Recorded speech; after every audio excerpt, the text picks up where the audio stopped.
Elle est si proche.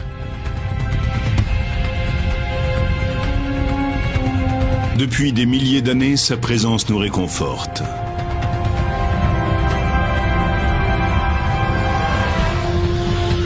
Elle est un repère pour ceux qui voyagent la nuit. Elle permet aux agriculteurs de mesurer le temps et aux navigateurs de se repérer en pleine mer. Dans certaines cultures, on la prenait même pour un dieu. C'est le seul astre cosmique que l'homme ait pu explorer. Et aujourd'hui, la NASA envisage d'y installer une base permanente. Mais d'où vient-elle? Comment expliquer l'existence de la Lune? La réponse est plus étonnante que tout ce qu'on avait imaginé jusqu'à présent.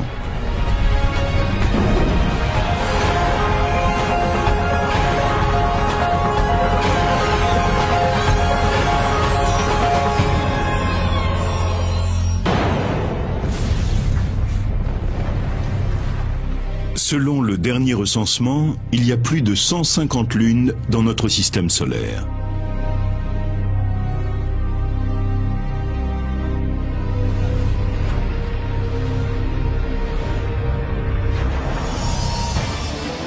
Neptune en compte 13.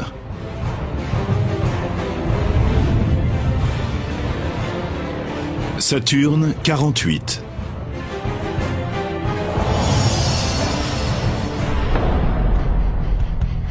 Et Jupiter, 62.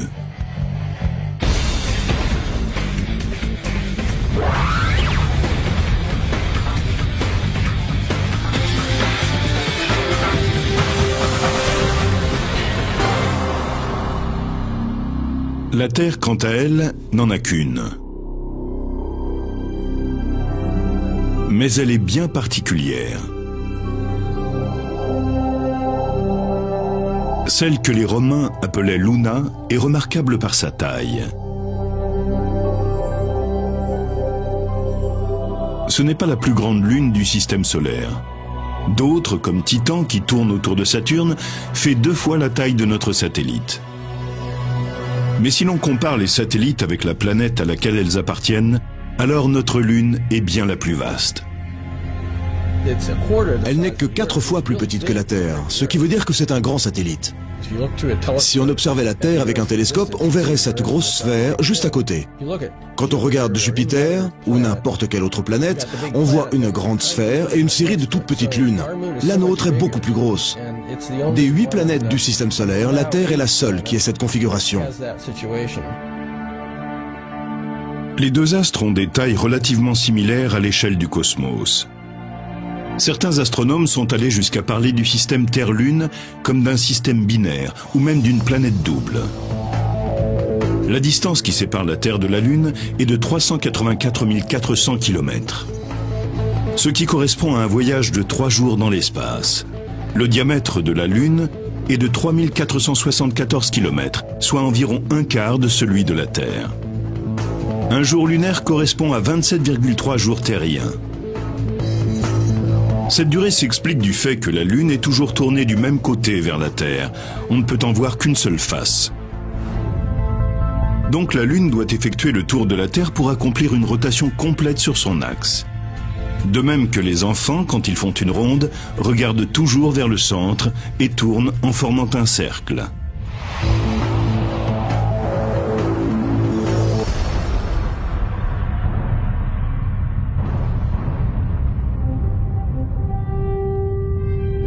Cependant, bien que la Lune et la Terre soient étroitement liées l'une à l'autre, un simple voyage sur notre satellite nous permet de découvrir un monde bien différent du nôtre.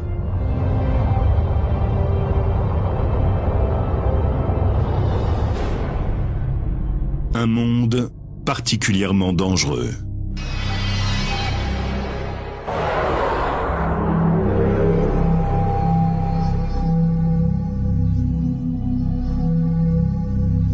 Comme il n'y a pas d'air, il faut porter une combinaison.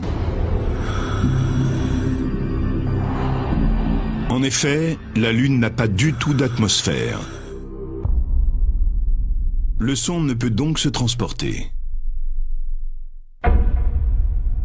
Si vous vous trouvez sur la Lune avec un ami et que vous voulez lui parler, il ne vous entendra pas, à moins d'utiliser une radio. I was strolling on the moon one day in a merry, merry month of December. L'absence d'atmosphère signifie également qu'il n'y a pas de molécules d'air pour diviser le spectre de lumière du Soleil. Le ciel est donc toujours noir.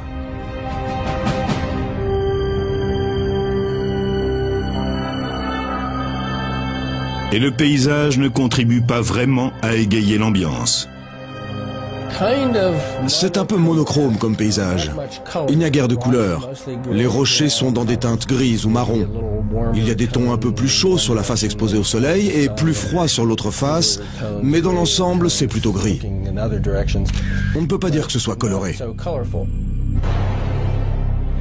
Des températures extrêmes rendent la surface lunaire d'autant plus inhospitalière. Le passage du chaud au froid est particulièrement brutal. Pouvant atteindre 132 degrés au-dessus de zéro à midi, la température chute à 151 degrés en dessous de zéro dès que la nuit tombe. Même la force gravitationnelle de la Lune, pourtant 6 fois inférieure à celle de la Terre, représente un risque. Les astronautes de la mission Apollo devaient y être attentifs lors de leur sortie sur le sol lunaire. Ils savaient que derrière leur visière et autour de leur combinaison spatiale rôdait la mort. Si par un geste malencontreux, ils avaient perdu l'équilibre et qu'ils étaient tombés la tête la première sur un affleurement, ils auraient pu fêler leur visière et être alors exposés au vide lunaire. Un sacré problème.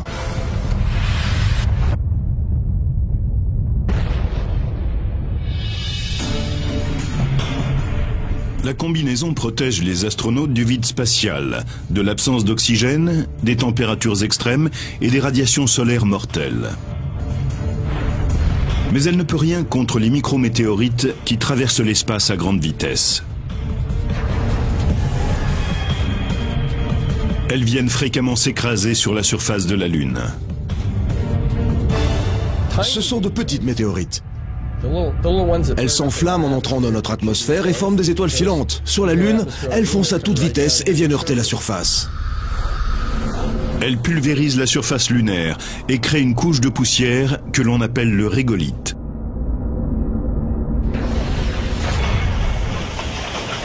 Le docteur Amanda Hendricks étudie la Lune au Jet Propulsion Laboratory de la NASA.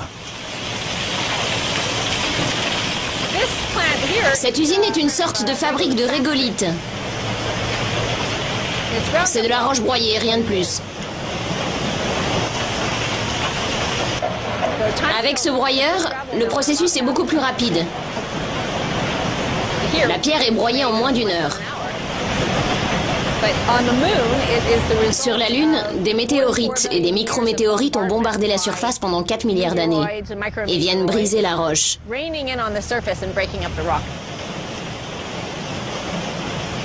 Le régolithe lunaire est semblable à ce qui sort du broyeur. Il est composé de pierres plus ou moins grandes et de fines poussières.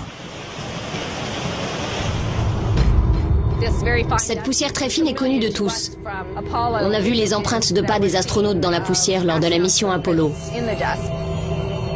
Elle est tellement fine qu'elle causait de sérieux désagréments aux astronautes. Elle collait à leur combinaison, elle s'introduisait dans les équipements.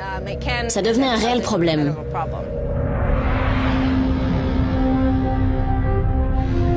De très grandes météorites ont aussi percuté la Lune par le passé. Ce sont ces impacts qui sont à l'origine des taches circulaires et sombres. Beaucoup de gens trouvent qu'elles ressemblent aux yeux, au nez et à la bouche d'un visage humain.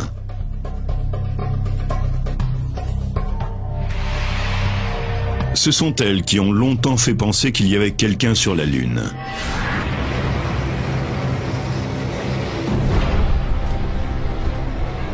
Les météorites ont creusé de gigantesques bassins à la surface de notre satellite. Certains d'entre eux font plus de 1120 km de diamètre. On pense que la lave noire est remontée à la surface au niveau du point d'impact et a inondé les bassins.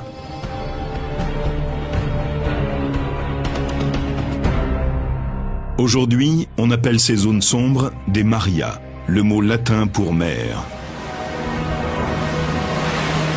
Cette dénomination remonte au XVIIe siècle, lorsque les grands observateurs de la Renaissance avaient les yeux rivés sur notre satellite. Ils avaient émis l'hypothèse que ces zones sombres puissent être des océans. Les astronomes de l'époque ont alors affublé les cratères ou les mers de noms pour le moins saugrenus.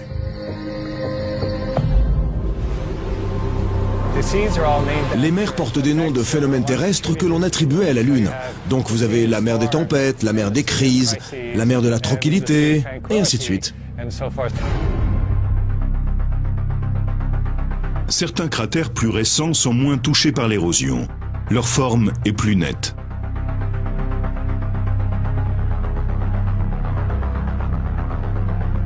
L'un de ces bassins est appelé la mer Orientale. Il mesure 965 km de diamètre. L'impact qui est à son origine était si puissant et direct que le bassin ressemble au centre d'une cible. Cette cicatrice de la mer Orientale ressemble à l'impact d'une balle dans une vitre. Des cercles et des fêlures rayonnent autour du trou.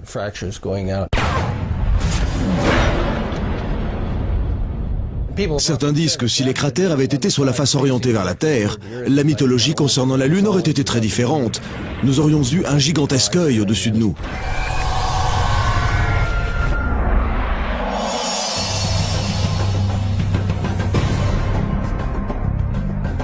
Des montagnes, réparties sur 3 cercles concentriques, entourent la mer Orientale. Certains sommets culminent à plusieurs milliers de mètres. Ils ont tous été créés à la suite d'un impact de la météorite. Les chaînes de montagnes terrestres sont pour la plupart le résultat du mouvement des plaques continentales.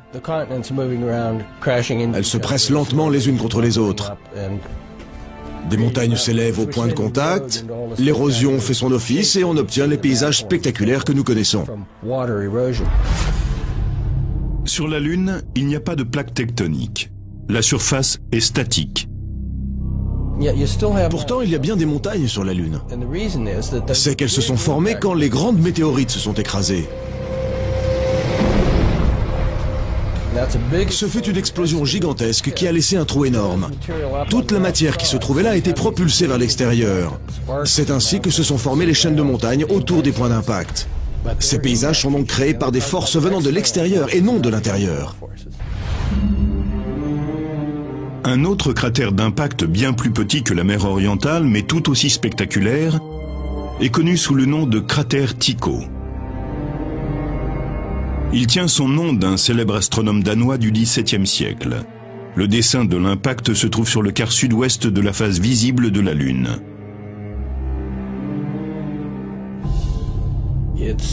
Il se trouve dans une zone très éclairée, on peut presque le voir à l'œil nu.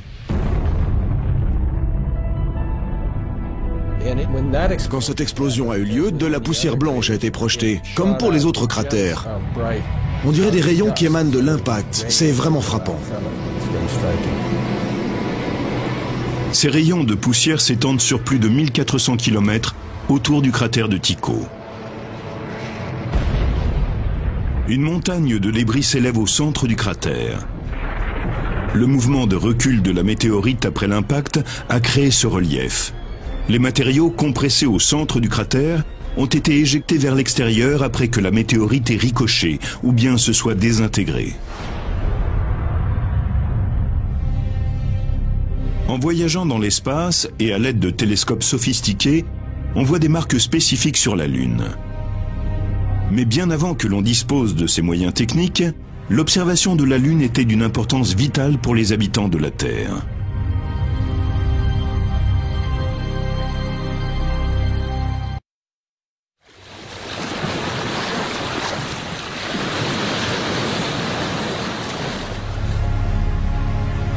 Depuis plus de 1400 ans, on considère la Lune comme une source de lumière, comme un guide pour la navigation, comme un point de référence pour les activités agricoles, et avant tout, comme un calendrier naturel.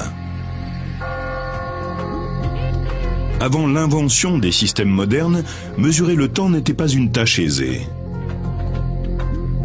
Il n'existait que deux moyens. Il fallait soit s'en remettre au Soleil, soit à la Lune. Pour pouvoir déterminer la date en utilisant un calendrier solaire, comme nous le faisons aujourd'hui, avec 365 jours par an, il faut consigner chacune de ces journées. Ce n'est pas une tâche mince. Comparons maintenant avec un calendrier lunaire. Tout le monde peut dire que la Lune est pleine ou bien nouvelle.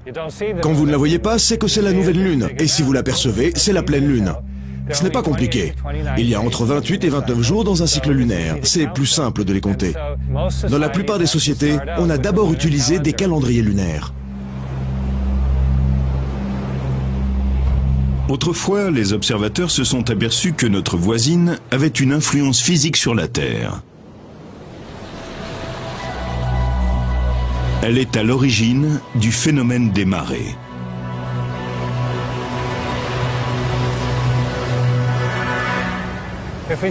Imaginons que cette balle de tennis représente la Lune et ce ballon de football la Terre.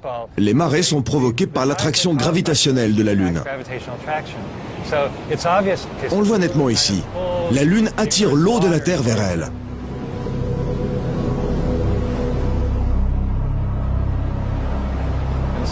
C'est ce qui crée le léger renflement dans la direction de la Lune.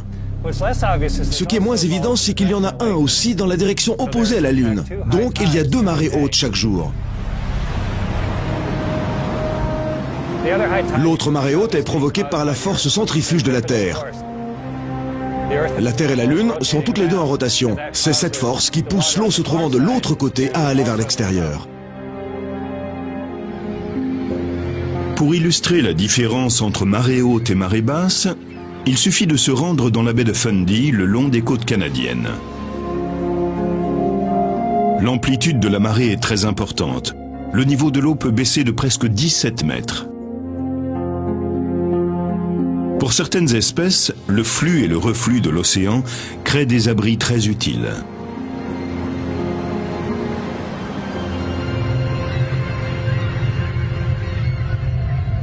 Mais la gravitation exercée par la Lune sur la Terre a surtout pour effet de permettre à toutes les formes de vie terrestre d'exister. Elle stabilise le climat terrestre. Sa force gravitationnelle maintient l'inclinaison de l'axe de rotation de la Terre. C'est cette inclinaison qui assure le maintien du cycle des saisons pendant que notre planète, la Terre, tourne autour du Soleil. Si nous n'avions pas la Lune, ou si elle était plus petite par exemple, nous pouvons mathématiquement prouver que l'inclinaison de notre pôle Nord serait largement modifiée. Sur un plan allant de 0 à 90 degrés, l'inclinaison de l'axe terrestre est de 23,5 degrés. Il changerait de façon anarchique. La Lune joue un rôle important dans la stabilité de l'axe de rotation de notre planète et par conséquent sur notre climat.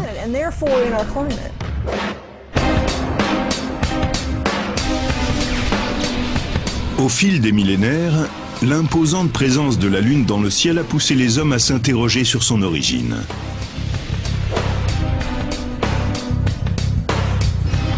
D'où vient la Lune? Comment expliquer sa formation? En 455 avant Jésus-Christ, l'érudit grec Anaxagoras a émis une théorie. La Lune serait simplement un rocher qui se serait détaché de la Terre. Cela dit, la plupart de ses contemporains étaient convaincus que la Lune était un dieu, ou bien une grande boule de feu. La théorie d'Anaxagoras n'est pas convaincante. On continue à s'interroger sur l'origine de la Lune, mais jusqu'au XVIIe siècle, on ne disposait d'aucune information intéressante. C'est en 1609 que l'astronome italien Galilée pointe l'un des premiers télescopes sur la Lune et découvre un tout nouveau paysage. Le sol d'un autre monde. Lorsque vous regardez la Lune avec un télescope, elle est très différente de ce que l'on voit à l'œil nu. Vous vous apercevez alors qu'elle n'a plus du tout l'air plate. On voit nettement sa courbure. Vous pouvez voir les ombres et tous les cratères que l'œil humain ne distingue pas. Cela ressemble vraiment à un nouveau monde et ça saute aux yeux quand on le voit en 3 dimensions. Galilée produit des dessins détaillés de la surface du petit astre. Il établit une fois pour toutes que la Lune est un corps solide et pas un dieu ni une boule de feu. Mais ce pionnier de l'astronomie n'a jamais exposé publiquement ses théories sur l'origine de la Lune. Très vite, il a concentré ses recherches sur d'autres planètes. Ce n'est qu'en 1873 que la première théorie sur l'origine de la Lune, basée sur des preuves scientifiques, est exposée au public. Elle voit le jour dans l'esprit fertile d'un astronome français, Édouard Roche. Roche revendiquait ce que l'on appelle la théorie de la coaccrétion. En gros, elle dit que la Terre et la Lune se sont formées en même temps, à partir des mêmes matériaux. À l'époque d'Édouard Roche, beaucoup de scientifiques commençaient à croire que les planètes s'étaient peut-être formées à partir de nuages de gaz chauds et denses.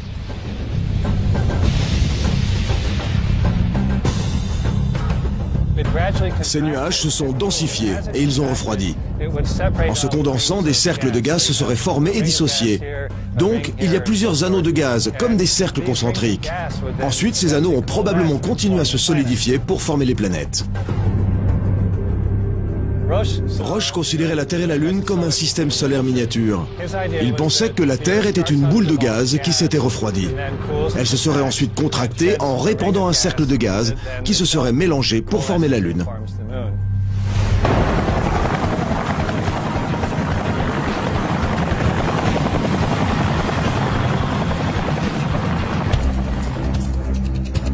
Mais cette théorie pose problème.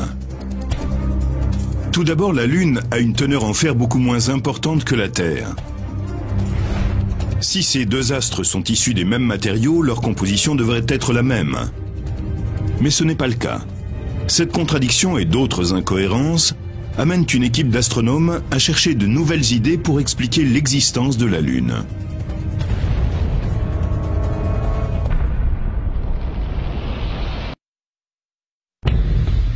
Dans le dernier tiers du XIXe siècle, des théories plus élaborées voient le jour. En 1873, le scientifique français Édouard Roche explique que la Lune a pu se former à côté de la Terre. Elles seraient toutes les deux issues d'une seule et même nébuleuse de particules et de gaz. Mais cette théorie pose un problème fondamental. La Lune contient beaucoup moins de fer que la Terre. Elle est donc bien moins dense.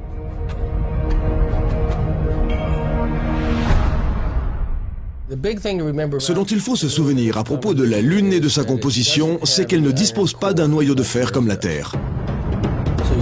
Dans la Terre, il y a une immense zone, à peu près la moitié du volume intérieur de la planète, qui est composée de fer et de ferro-nickel. Ce métal est venu se regrouper au centre de la Terre lorsque sa température était très élevée, au commencement. La Lune, elle ressemble plus à un bloc de roche.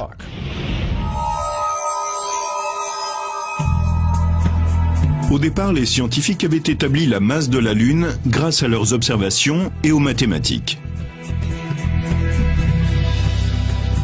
Si la Lune est formée des mêmes matériaux que la Terre, la quantité de fer devrait être la même. C'est le seul point de sa théorie qu'Édouard Roche ne peut expliquer. Mais une autre idée, proche de l'hypothèse de la coaccrétion, est proposée. En 1878, George Darwin expose sa théorie de la fission pour expliquer l'origine de la Lune.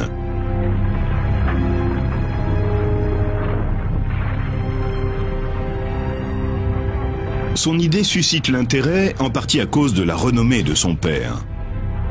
Il est le fils de Charles Darwin, l'auteur de l'origine des espèces. Mais George parvient à sortir de l'ombre de son père. Dans toute l'Angleterre, on le considère comme le grand spécialiste des marées.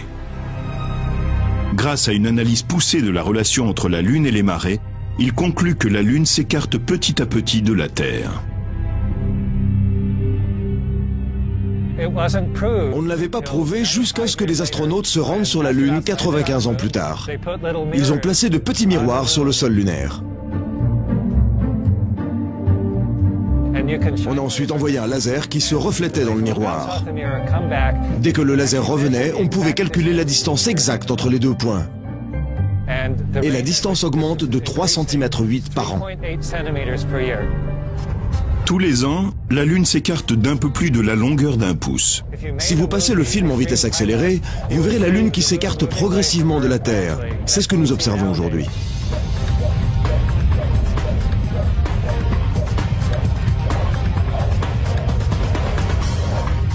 Darwin s'interroge sur ce qui se passerait si l'on inversait le processus, si l'on rembobinait le film.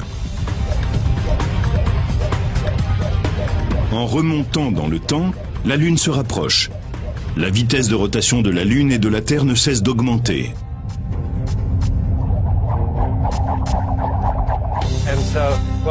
La suite logique serait que la Lune fusionne avec la Terre. Elle devrait la percuter. Darwin en conclut que lorsque la Terre était en fusion et qu'elle tournait rapidement sur elle-même, de la matière s'en est détachée. Elle s'est ensuite transformée pour finalement devenir notre Lune.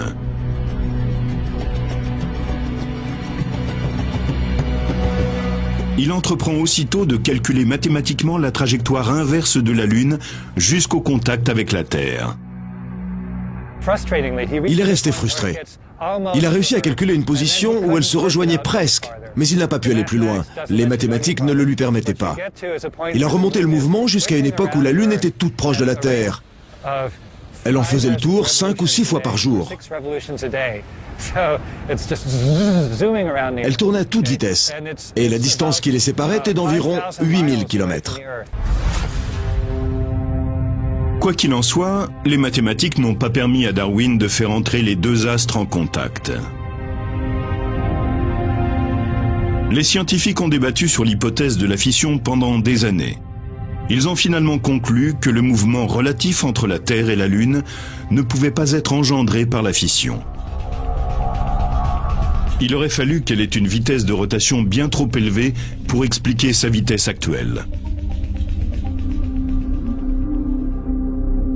La recherche des origines de la Lune se poursuit. Une nouvelle hypothèse est très vite proposée par un Américain.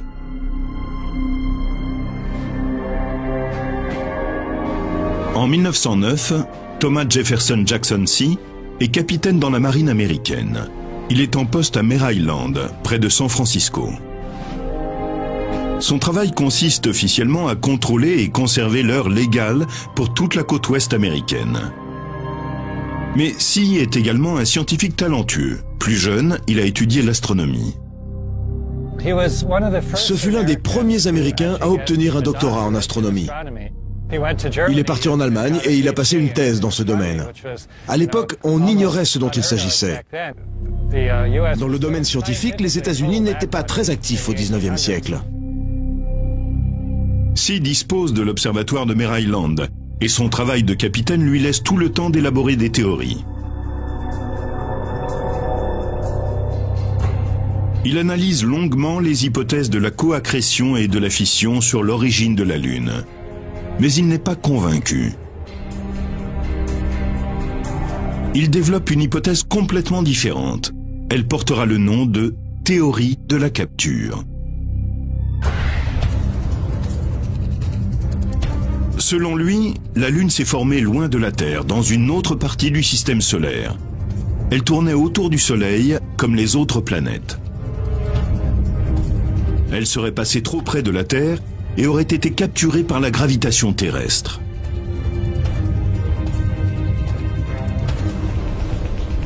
Son idée est qu'il y avait un milieu résistant dans l'espace. Mais aujourd'hui, nous savons qu'il n'en a pas. C. ne parvient pas à expliquer exactement la nature de ce milieu résistant. Il s'agit probablement de petites particules de matière. Malgré tout, il est convaincu que celui-ci n'existe plus. Sa théorie pour expliquer la capture de la Lune est la suivante. Elle serait venue de l'espace en direction de la Terre. Elle serait entrée dans un milieu résistant, aurait ralenti, et enfin aurait fini par être capturée par l'attraction gravitationnelle de la Terre et aurait commencé par entrer en orbite autour d'elle. C'est un peu comme lorsqu'on fait du saut à l'élastique. On descend et puis on remonte, plus lentement. On redescend et on remonte encore plus lentement.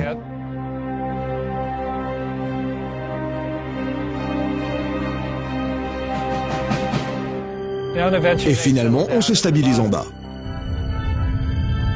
La théorie de la capture de Tomassi permet d'expliquer pourquoi la Terre et la Lune n'ont pas la même quantité de fer. Si la Lune s'est formée ailleurs, elle peut être très différente. D'un autre côté, l'idée que la gravitation terrestre puisse capturer un astre de cette taille semble peu probable, surtout lorsqu'on sait qu'il n'existe aucun milieu résistant pour ralentir un objet aussi grand que la Lune. Chacune des trois théories présente d'importantes incohérences. L'origine de la Lune est encore un mystère.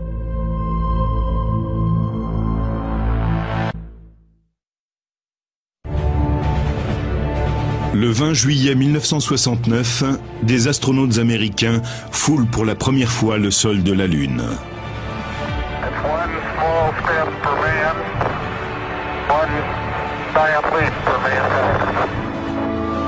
Ils posent leur module sur une plaine de lave solide, connue sous le nom de mer de la Tranquillité.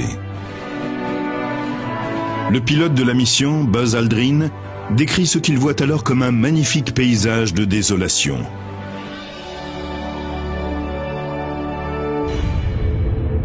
Ils ont rapporté près de 22 kilos de roches et de poussière lunaire, aussi appelées régolithes.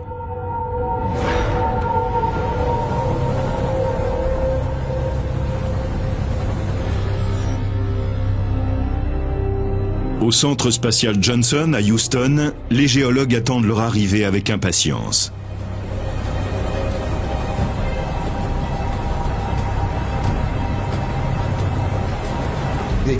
La tension était à son comble quand les prélèvements sont arrivés. C'était stupéfiant. Personne ne savait à quoi s'attendre.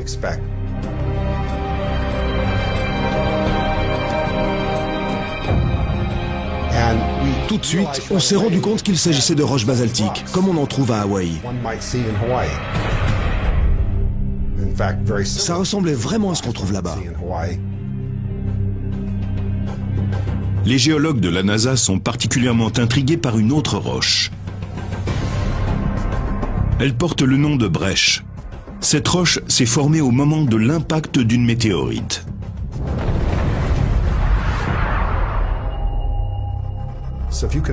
Il faut imaginer une énorme météorite qui vient s'écraser sur la Lune. C'est un choc terrible. Des débris sont éjectés. Ils ont été arrachés du sol pour laisser la place à un cratère. Ils sont très nombreux sur la Lune. Les débris se mélangent avant d'atterrir autour du point d'impact. Ensuite, ils sont durcis par la chaleur qui se dégage du cratère et ils sont transformés en roches. On peut en voir de toutes sortes, c'est très chaotique. Ils sont tous de différentes tailles, de différentes formes. Toutes les roches qui sont aux alentours du point d'impact sont comme ça. On n'avait encore jamais rien vu de pareil sur la Terre.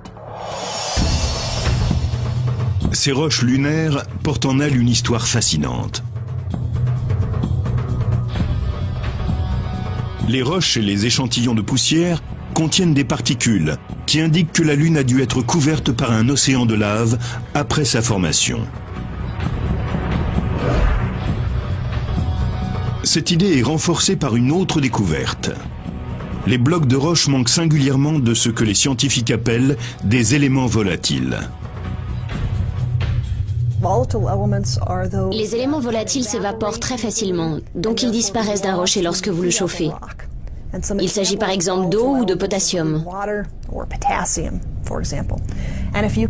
Si vous comparez la majeure partie des roches terrestres avec les roches lunaires, vous vous apercevez que ces dernières sont complètement desséchées, comme si on les avait chauffées et qu'elles avaient perdu une grande partie de leurs éléments volatiles.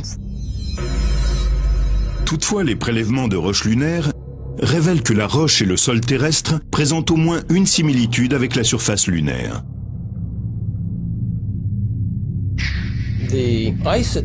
Prenons les isotopes des éléments individuels, comme l'oxygène en particulier. Il existe différentes formes d'oxygène. Eh bien, on retrouve sur la Lune les mêmes abondances isotopiques pour l'oxygène que sur la Terre. Toutes les roches analysées dans des météorites venues d'autres endroits du système solaire n'ont pas les mêmes abondances isotopiques. Ce qui veut dire que les matériaux lunaires et terrestres sont très similaires. Les prélèvements lunaires ont apporté de nombreuses informations concernant la géologie de la Lune. Mais les astronomes n'arrivent toujours pas à percer le mystère des origines de la Lune.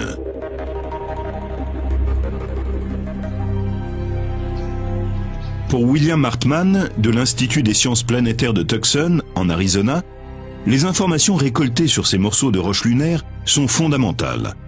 Pendant près d'une décennie, elles lui ont permis d'étayer de nouvelles théories.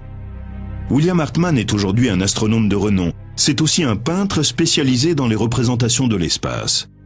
Au début des années 60, il étudie à l'Université d'Arizona. Il prend part à un projet dont l'objectif est de créer une carte des cratères lunaires. Elle devra indiquer aussi bien les énormes bassins ou mers que les plus petits creux visibles. Quand on faisait cette carte dans les années 60, on s'est rendu compte que les grands bassins étaient des traces d'impact. D'énormes astéroïdes se sont écrasés sur la Lune et ont creusé ces cratères. Certains d'entre eux font plus de 950 km de diamètre. Et pour faire de tels dégâts, la météorite devait mesurer environ 160 km de diamètre. On en a donc conclu que de très grands objets se déplaçaient à travers le système solaire quand la Terre s'est formée et qu'ils venaient s'écraser sur les planètes. L'idée que des astéroïdes de 100 km de large viennent frapper des planètes soulève quelques questions pour Hartmann. Des objets de la taille de planètes sont-ils vraiment entrés en collision? Cela aurait-il quelque chose à voir avec la formation de la Lune? En 1972, Hartmann et Don Davis, un autre astronome de Tucson, mettent au point un programme pour les aider à explorer cette idée.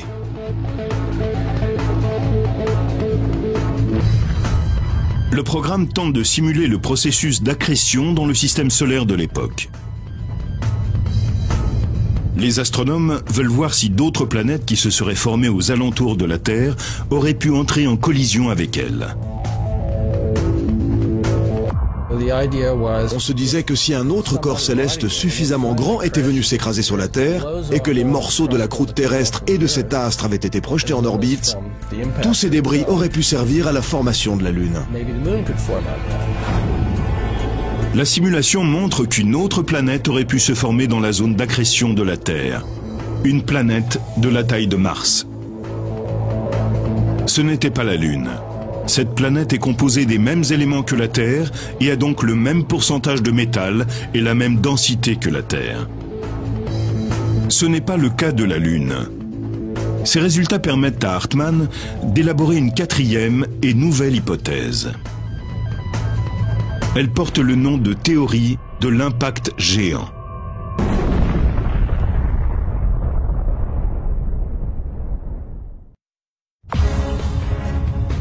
En 1974, une nouvelle hypothèse expliquant les origines de la Lune voit le jour au sein de la communauté scientifique. Ceux qui l'ont élaborée l'ont nommée la théorie de l'impact géant. Le principe de cette théorie, c'est que 4,5 milliards d'années plus tôt, la Terre est entrée en collision avec un objet ayant à peu près la taille actuelle de la planète Mars. C'était un choc absolument énorme. C'est ce qui a entraîné la rotation de la Terre. C'est ce qui expliquerait que nos journées durent 24 heures. La collision était tellement brutale qu'une grande quantité de matière a été projetée en orbite autour de la Terre. Et on pense qu'ensuite elle se serait amalgamée pour former la Lune.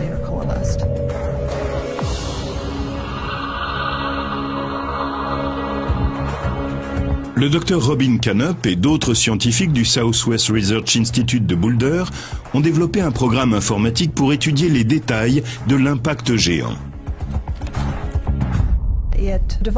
Cela permet de diviser la Terre et la protoplanète qui l'a heurtée en différentes particules. L'évolution de chacune de celles-ci est ensuite observée tout au long de l'impact. Le simulateur donne une vue aérienne de l'impact sur un plan vertical. La Terre était probablement partiellement en fusion avant la collision.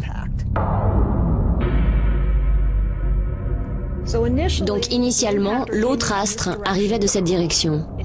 Il a percuté la Terre sur le côté. On voit que cette deuxième planète s'est désagrégée pour former un long bras de matière. Le voilà. Les scientifiques pensent que les couches supérieures de la Terre sont complètement entrées en fusion après l'impact. La collision a provoqué la rotation de la Terre. Et on voit également qu'elle a changé la forme même de notre planète.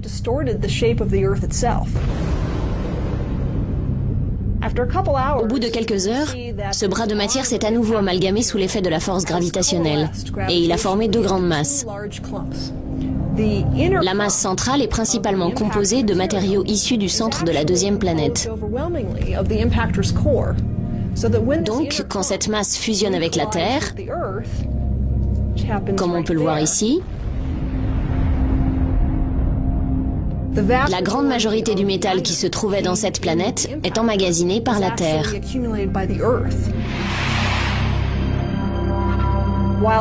La masse qui se trouve le plus à l'extérieur approche et passe tout près de la Terre. Sous l'effet de la gravitation terrestre, elle se désagrège en un long bras de matière qui va se briser et former ce disque. On suppose que cette matière s'est amalgamée pour former la Lune. Ce procédé se serait effectué en moins d'1 an après la collision.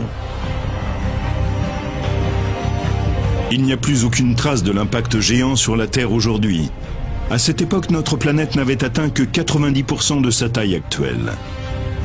Les 10% restants sont venus s'y ajouter par la suite. Ce sont des météorites plus petites qui se sont écrasées sur la Terre. La gravitation terrestre a elle aussi contribué à redonner sa forme à la planète. Après l'impact, en l'espace d'une journée, la Terre avait repris sa forme sphérique. Et tous les reliefs dus au choc se sont estompés.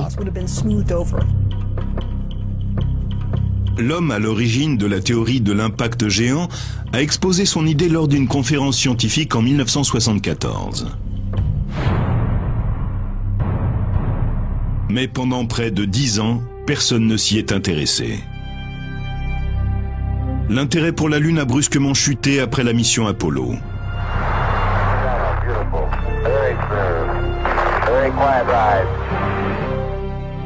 Finalement, lors d'une conférence à Hawaï en 1984, 12 ans après le dernier envoi d'une fusée, les plus grands astronomes parviennent à un consensus.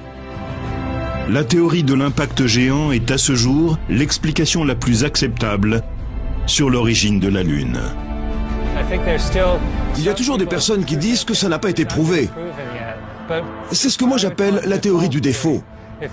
Si vous lisez un manuel d'astronomie ou de géologie, vous y trouvez uniquement les théories qui ont été acceptées. Il y a toujours de petites divergences qu'il faut essayer d'expliquer, mais en général, ça fonctionne.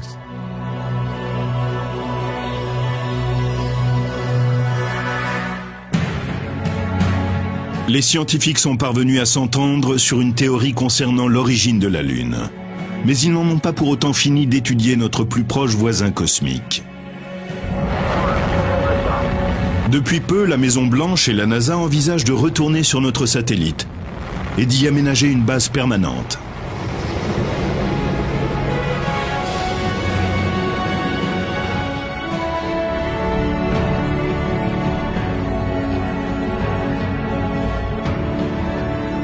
Cela permettrait d'entraîner des astronautes à vivre dans l'espace pendant de longues périodes.